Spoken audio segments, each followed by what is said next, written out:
Hey everybody, welcome back to Thingy's Tech Talk, where we talk about all things tech. I'm Jeff Bromley. And I'm Rob Barra. And today we're going to talk about some cool things. But you know that it's getting cooler out and the kids are going back to school. And you know what that means. That's right. Football season, baby! Yeah!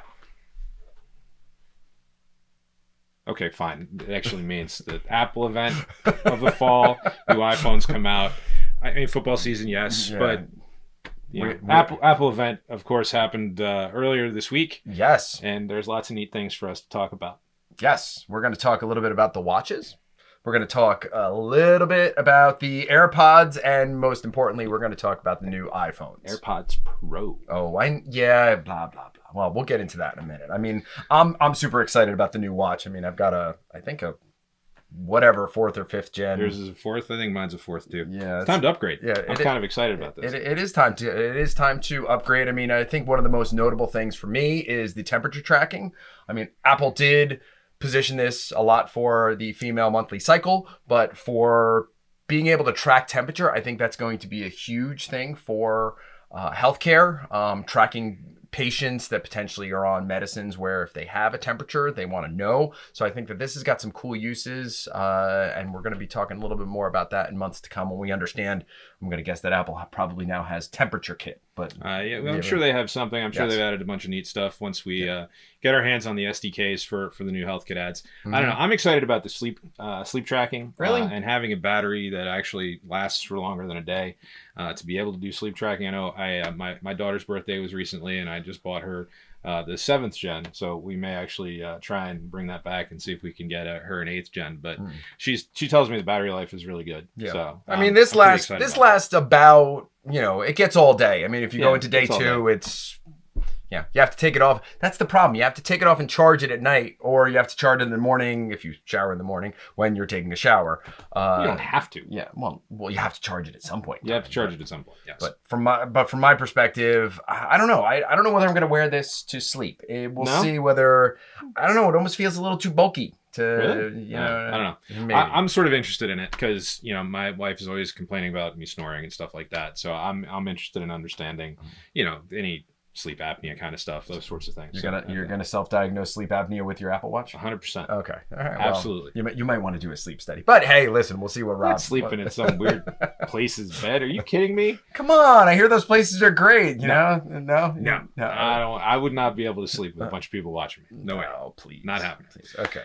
The other thing that I thought was interesting, again, I know this got released last year. It didn't really get a whole lot of attention, hasn't gotten a lot of press, but actually this is something, again, back to school, that is kind of an interesting thing, is the ability to set up an Apple Watch for someone that doesn't have a phone. So use case of this, Jeff and I both have little boys that are a couple of days apart, and they're in, 5th grade now this year?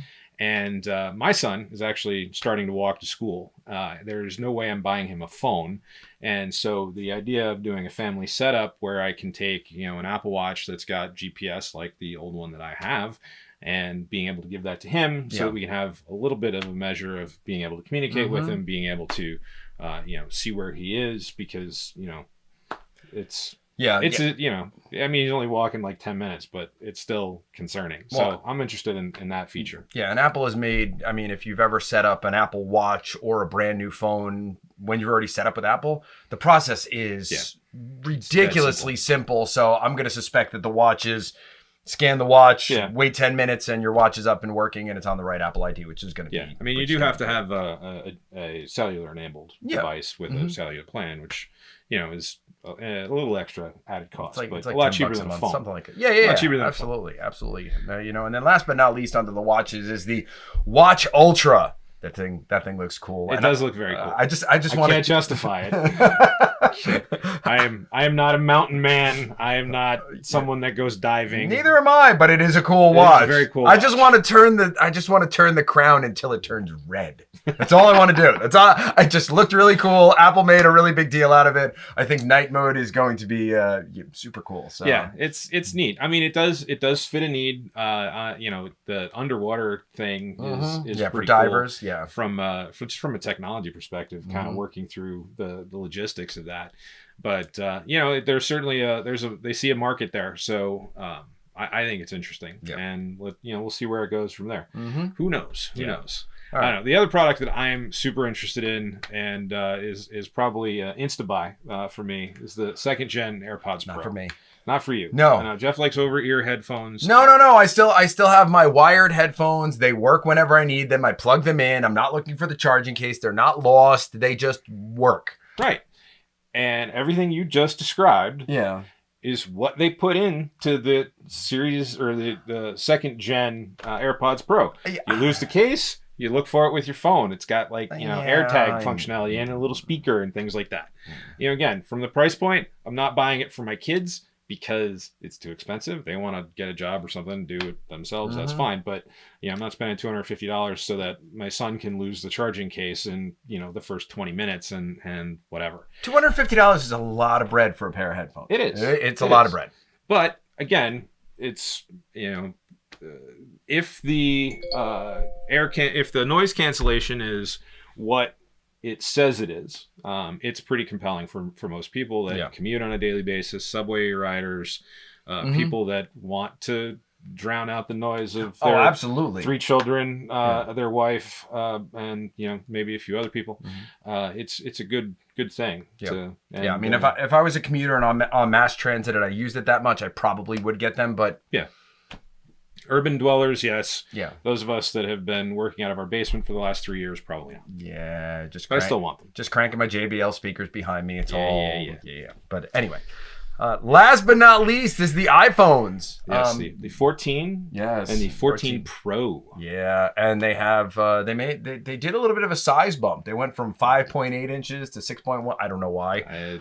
They just want us all to buy new cases. Yeah, and they did not even announce a mini. I think Apple the ship has sailed for those of you who like the smaller iPhones. Sorry. Well, again, it comes down to okay, it's fine. People with small hands or whatever, younger children. Again, the price point is entirely too high for that, and since the kids for the most part use it to play games and text, they don't want a tiny phone. They want a giant thing. Well, and the SE they didn't say anything about the SE going away. I mean, there'll probably be a spec bump with the SE some point, but other than that, there'll be something that'll show up on the website and they won't make a big deal out of it. But they want to push their higher end models. I mean, with the higher end models, with the Pros, it's now got a 48 megapixel camera. Yes. 48.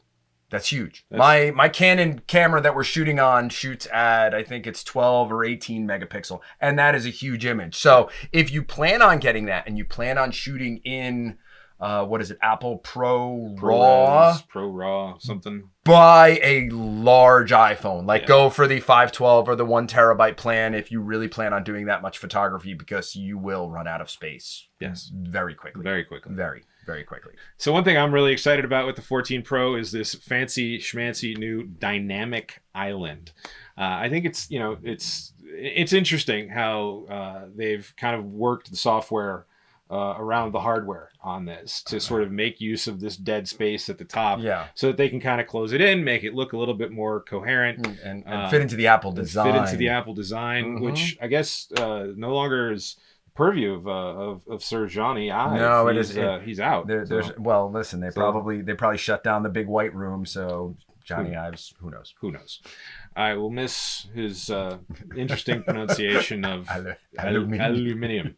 But no, the dynamic island looks pretty interesting. That the UI around that I think is pretty cool. I'm interested in seeing what not only Apple has done with it, but what other developers are going to do with it, just as a means of showing information that's useful over time. I think that to me is interesting. That and the new emergency SOS with satellite, where you have to actually hold your phone and point it at the right satellite to it's kind of like getting, if you have DirecTV, you got to make sure you aim that antenna. Are we sure that it's not just Tim Cook pranking Elon and we're all basically going to be doing a DDoS on Elon? You never know. There's enough devices. If we all point our phones at Starlink, is it going to mess with him? I don't know. Remains to be seen. Just a rumor. I have no basis in fact to say what I was just saying. No empirical evidence. No, nothing Zero. at all. The other thing I thought was interesting, again, they talk a lot about safety features and health and stuff like that. That's very big. You've got the exercise programs and all those sorts of things. The crash detection with the phone and the new watch is interesting because it listens and listens for sounds of airbags going off and stuff like that. Jeff and I were joking about whether or not the crash sensor will be able to detect if you have just actually thrown your phone against the wall and your watch kind of is like, no, this wasn't a crash, whereas your phone is like, I just crashed. So I'm sure someone will test that on YouTube for some views. So yeah, like the iFixit guys who will be taking one of these apart just as soon as they possibly I'm can. talking about the guys that like go buy, I know. Go day one, buy like 15 of them and go to the tallest bridge they can to see how throw it on the pavement to really drop test them. Those guys that hit with hammers and things like that. Yeah, but I mean they what it's got 256 G's. I mean I thought after like 10 you start to black out. So why does it need so many G's? I don't know, but we don't know. But I'm suspecting it has something to do with the car crash and being able to report it back. So who knows? Yeah.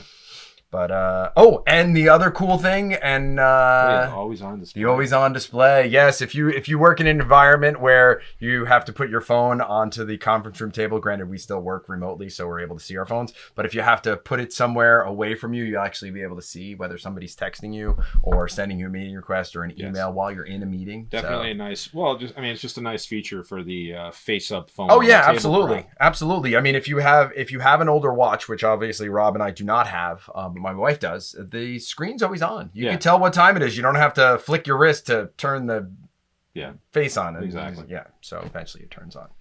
But other than that, I mean, there's probably some cooler things. There's probably some neat things that we're gonna unearth once we get the new iPhone 14, which I believe both Rob and I are going to purchase. Yes. So when we have that and we get our hands on iOS 16, we'll do a little bit of a review, things we like, things we don't like. So stay tuned for that. I'm sure there's some feature that they didn't announce. Absolutely. That gets turned on with the software or something like that. So stay tuned. We know we've been gone for a while. The problem is Jeff got a pool this summer, and every time I came over here to do one of these things, we were just like, let's just get in the pool. Right now it is what is it? 73 degrees out. It's a little cold. A little cold food pool. Yeah. So we apologize. We missed you all. Hopefully you've missed us as well. And we're glad to be back at it. So absolutely. We will be back soon with another Tech Talk. But for now, thanks for watching. I'm Rob Barra. And I'm Jeff Bromley. Stay safe out there.